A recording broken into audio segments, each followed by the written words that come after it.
હાલો friends, રજવાડી કિચનમાં તમારું સ્વાગત છે. આપણે આજે બનાવીશું રાજસ્થાની દાલ બાટી. સૌપ્રથમ એક બાઉલમાં મેં ઘઉંનો લોટ લીધો છે અને 2 કપ જેટલો રવાનો લોટ લીધો છે. સ્વાદ અનુસાર મીઠું, 1 ચમચી અજમો,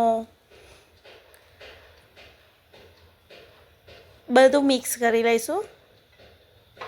મિક્સ કર્યા પછી એમાં ઓઇલ નાખીશું 7-12 ચમચી જેટલું.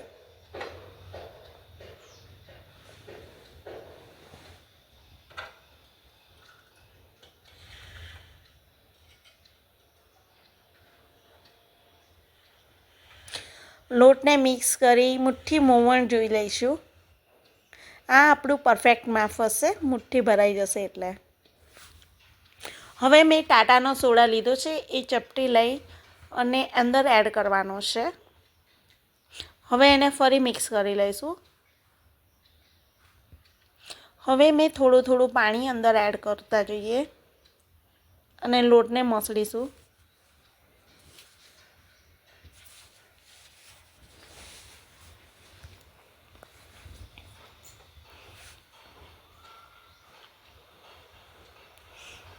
આપણે અહીંયા બહુ કઠણ લોટ નથી બાંધવાનો, મીડિયમ લોટ બાંધવાનો છે.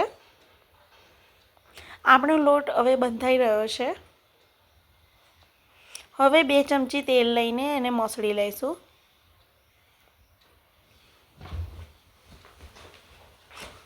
આપણો લોટ હવે તૈયાર થઈ રહ્યો છે. હવે ભીનો કટકાથી આપણે એને ઢાંકીને એક સાઈડ ઉપર મૂકી દઈશું. મેં અહીંયા એક કુકર લીધું છે, એમાં 1 વાટકી ચણાની દાળ, 1 વાટકી તુવેરની દાળ બંને લીધી છે. પાણીથી હવે ધોઈ લઈશું એને સારી રીતે. ધોયા પછી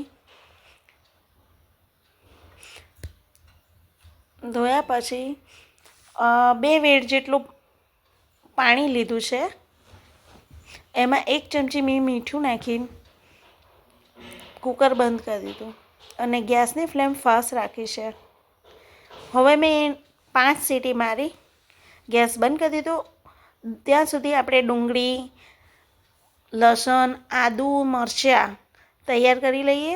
લસણ ડુંગળીની પેસ્ટ બનાવી દઈએ. ડુંગળીની અહીંયા મેં પેસ્ટ બનાવી દીધી છે. લસણ અને આદુની કટકી કરી મીઠું, મરચું નાખી અને કૂટી લઈશું.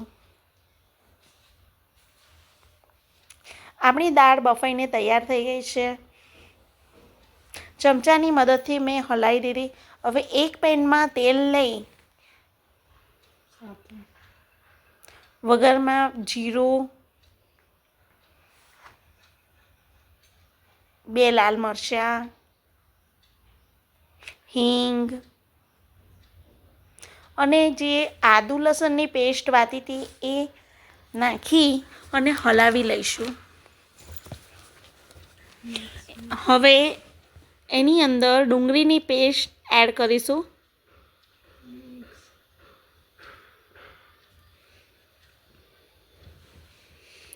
આ બધી સામગ્રીને સારી રીતે મિક્સ કરી લઈએ.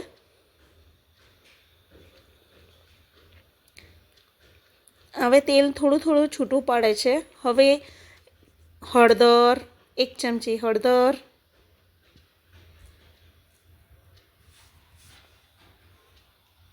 ગરમ મસાલો,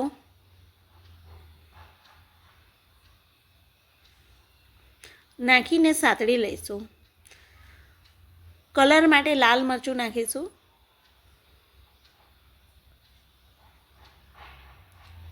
હવે આપણી ગ્રેવી તૈયાર થઈ રહી છે. સ્વાદ અનુસાર મીઠું પણ નાખી દઈએ.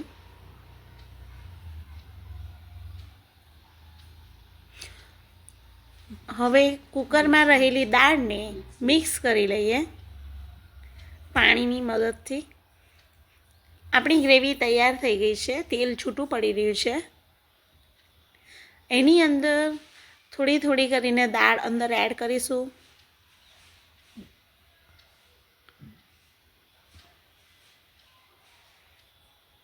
દાળ એડ કર્યા પછી ચમચાની મદદથી હલાવી લઈશું.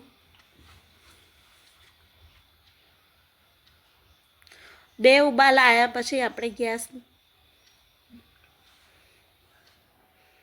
ફ્લેમ બંધ કરી દઈશું. 2 ઉબાલા આવ્યા પછી ગેસની ફ્લેમ બંધ કરી દઈશું. આપણી દાળ રેડી છે. હવે જે સાઈડ ઉપર મૂકેલા લોટને ફરી મસળી લઈશું.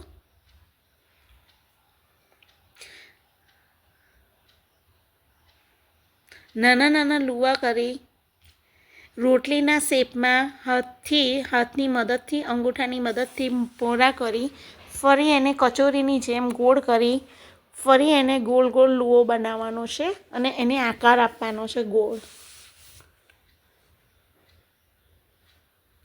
આપણી બાટીનું ગુલ્લું તૈયાર થઈ ગયું છે.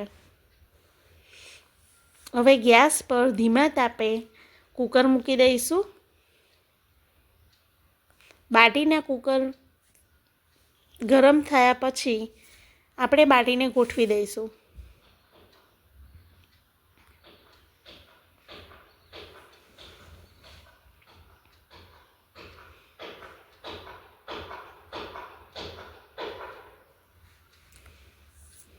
થોડી વાર પછી બાટીને આપણે ફેરવવી પડશે.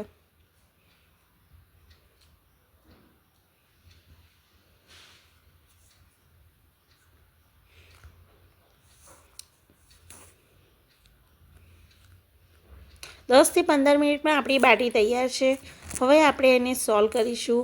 દાળની સાથે બાટીમાં ઘી એડ કરીશું, લીંબુ, ડુંગળી અને મસાલો.